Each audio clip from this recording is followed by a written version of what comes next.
এই বাদ দিতে দিতে দেশের কি অবস্থা দেখছিস? হ্যাঁ, তুই চিন্তা কর যে দেশের একটা ইউনিভার্সিটিও বিশ্বের 1000 ইউনিভার্সিটির মধ্যে নাই।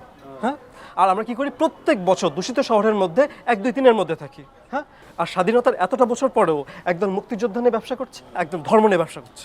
হইছে বাবা, আমার ভুল হয়েছে, মাফ করে দে। এবার তোদের রাজনৈতিক আলাপগুলো তোরা বন্ধ কর প্লিজ। ঠিক আছে, আসি আড্ডা দিতে। আচ্ছা সরি, দুপুরবেলা কেন আসতে বলছিস? মাল্টি ন্যাশনাল কোম্পানিতে ম্যানেজার হয়ে গেছো মামা, চুপে চুপে ঘুরতেছো, এটা তো হইব না। আজকে বর পেট খাওয়াইবো, বর পেট। সব বিল দিবি তুই। ঠিক আছে, খাবি। গ্রামে আমার আব্বা তোদের মতো ফকির মিসকিনদের প্রত্যেকদিন খাওয়ায়। ফকির মিসকিন যাই বলিস টাকা, আজকে তোর কোনো ছাড় নাই।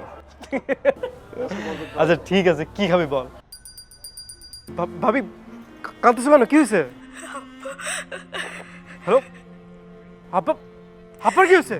তুমি তাড়াতাড়ি বাড়িতে চলে আসো ভাই। ভাবি মাস্টারটা খুব ভালো মানুষ আছিল। আরে বাবা, আপনি কান্দেন কেন? হায়াত মত তো আমাদের হাতে না। রাব্বুল আলামিন তাকে নিয়ে গেছে, উনি মারা গেছেন। মাস্টার সাহেবের কথা বারবার মনে পড়তেছে।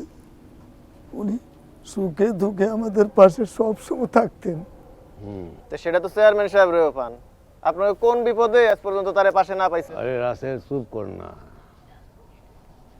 আকবর মাস্টার তো সত্যিই ভালো লোক ছিল। আর আমি তো আছি, আমি তো গ্রামের মানুষের সাথে আমি তো আছি, আমার তো জীবনটাই দিয়ে দিছি। আকবর মাস্টারে তো আমিই পছন্দ করতাম, কিন্তু ওই একটাই সমস্যা, নামাজটা 5 ওয়াক্ত পড়তো না, এটা আমার খারাপ লাগতো। সেই হিসাব আল্লাহ তাআলা নিক। আমরা শুধু মাস্টার সাহেবের জান্নাতের সুউচ্চ মাকাম কামনা করি। হ্যাঁ, তা ঠিক। তো আজকে তো আর চা নাস্তা করবেন না, তো যান।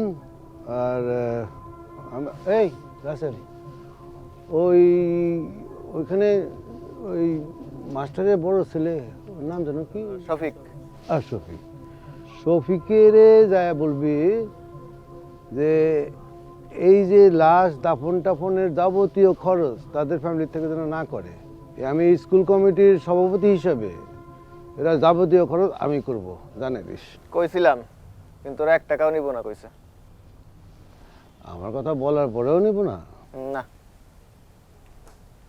ঠিক আছে, ওদের পরিবার যা ভালো মনে করে। হ্যাঁ আমার একটা কথা ছিল।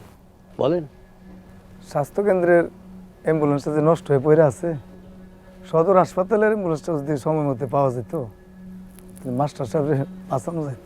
চাচা, আপনি কেমন কথা কন? অ্যাম্বুলেন্সে কি কল দিই নাই? এখন সময় মতো না পৌঁছাইলে সেটা কি চেয়ারম্যানের দোষ? আচ্ছা, হায়াত মত একবার বলছি না, তা আমাদের হাতে না, উপরওয়ালার ইচ্ছা।